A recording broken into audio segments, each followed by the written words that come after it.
Hola, ¿qué tal? ¿Cómo estáis? Bueno, ya estamos acabando 2022.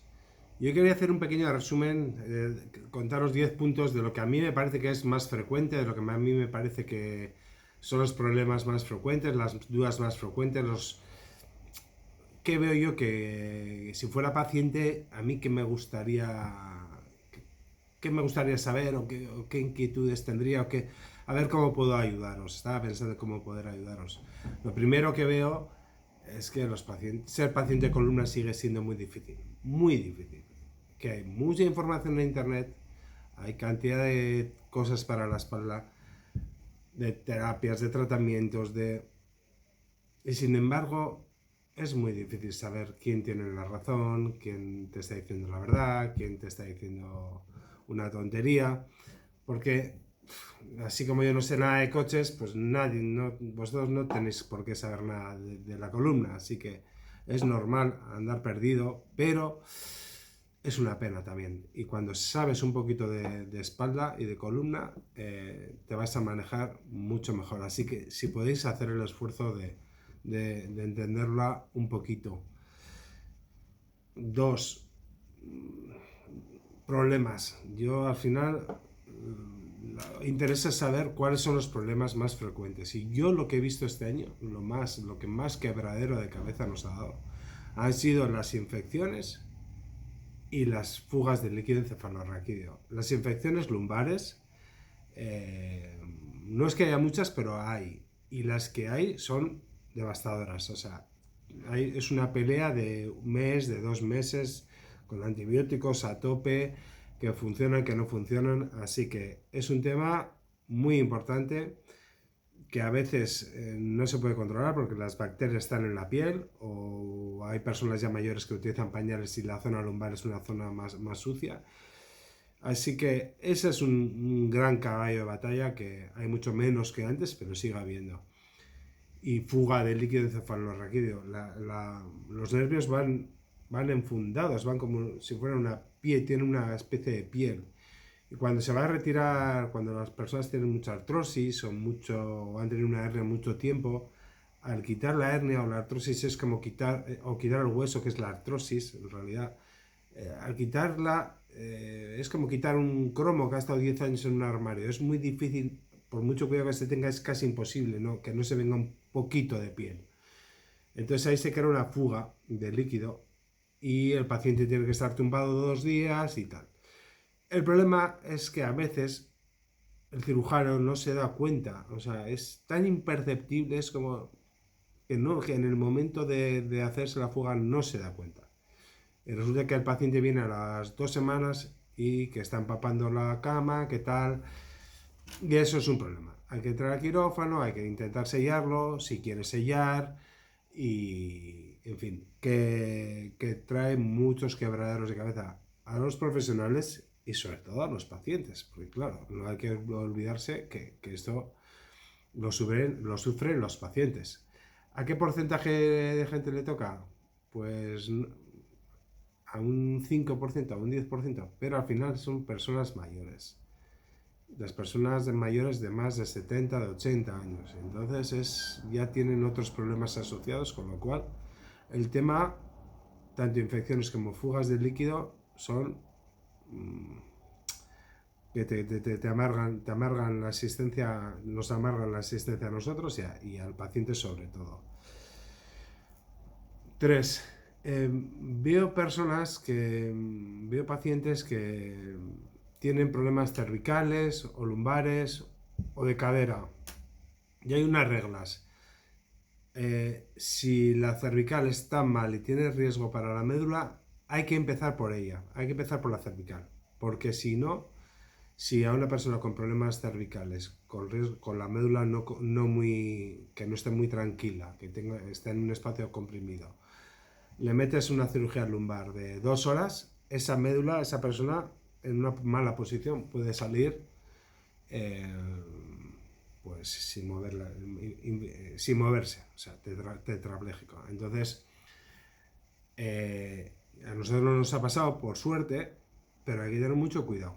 Cuando tengáis lumbar y cervical y veáis que tenga compromiso en la médula, empezar por la cervical.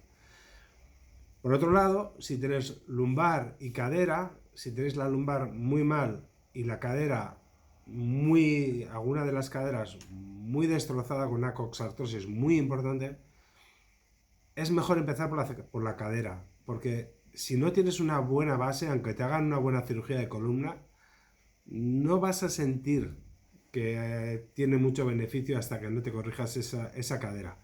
Las caderas son mucho más fáciles que la columna, así que empezar por la cadera y ver cuánto mejoráis por la cadera. Si luego os tenéis que operar de la lumbar, pues os operaréis de la lumbar, pero si a igualdad de gravedad, digamos, empezar por la cadera y tener una buena base va a mejorar luego la cirugía de la columna lumbar. Más cosas. Yo creo que los pacientes vienen con informes, y entonces el informe, que siempre digo, de la misma imagen, 10 radiólogos, 10 personas que hacen informes ponen 10 cosas distintas. Unos ponen hernia obstruida, otro abombamiento, otro discopatía, otro disco deshidratado.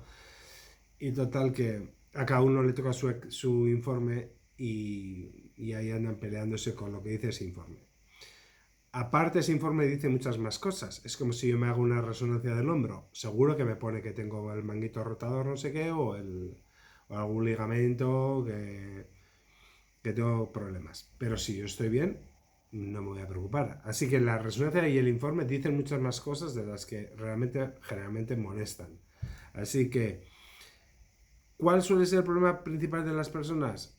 ¿La hernia, la discopatía, la artrosis? No, las tres. O sea, generalmente el problema que vemos es mixto. O sea, es un disco muy fino con una pequeña hernia o una protrusión, que es una hernia pequeña, y un hueso crecido, unas rebarbas de hueso, que es lo que le llaman la artrosis. Así que, disco deshidratado o que ha perdido mucha altura, hernia o protrusión, perdón, que es lo mismo, y hueso, que es artrosis, eso, un mix en distintas proporciones cada uno, es lo que normalmente se tiene cuando se tiene un problema de columna. ¿Y qué pasa? Que todo eso, ese mix, comprime el nervio o no les deja vivir a los nervios tranquilos y se quejan. Se quejan, molestan, duelen o contracturan y ese es el proceso. Otro que riesgos-beneficios. Nosotros cada vez recibimos pacientes de toda España más complejos, más difíciles y más mayores.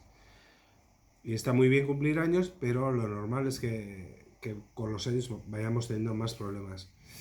Y, por ejemplo, tengo el recuerdo de ayer, una paciente por la tarde, pues que ya tiene 80 años, está bien, ella está bien. Pasa que tiene una doble escoliosis muy dura. Y no le funcionan las infiltraciones que le han hecho. Pero meterle en una cirugía de ese estilo es muy, muy fuerte, es una cirugía muy fuerte y con unos resultados inciertos. Entonces, someterle a una persona a una cirugía dura, que no sabes qué resultados vas a tener, carísima, por cierto, carísima, pues la verdad es que no apetece nada. Entonces, ayer se le hicieron 4 infiltraciones especiales y prácticamente estamos rezando para que le funcione, porque ni ella, ni la hija, ni nosotros queremos operarle. Ahora, si no lo operas, ¿qué va a pasar? ¿Le estás condenando? Pues no lo sé. Es mejor casi no pensarlo, porque si no, no vives. 6. Cuando viene la gente a consulta, la pregunta más habitual es ¿qué pasa si me opero y me tocan algo? Y la pregunta está muy bien y es la que yo me imagino que haría. Pero cuando ya trabajas en una unidad de columna, hay que hacerse, te das cuenta que tienen que hacerse otra, que es, si no hago nada, si no me hago nada, ¿qué va a pasar? Si no hago nada con esta discoartrosis cervical, los picos de hueso van a seguir creciendo. Si no hago nada con la estenosis lumbar, me voy a quedar sin andar y con pérdidas, con pañales y con mucho dolor. Si no me hago nada, el si no me hago nada es una pregunta tan importante como el si me hago algo, ¿qué va a pasar? Porque las cirugías lo que se hace es quitar los cuchillos. O sea, si tu nervio está comprimido, se le intenta quitar el cuchillo, que es la protrusión, la falta de altura, el hueso, se intenta quitar lo que está molestando al nervio. O sea que está fenomenal preguntar qué pasa si me hago algo, pero una pregunta clave es qué pasa o qué pasará si no hago nada en este momento. 7. Volvemos a lo mismo. ¿Por qué nosotros funcionamos un poquito distinto que los demás? Porque ponemos discos. Siempre que podemos se pone discos. Si tienes un disco fino,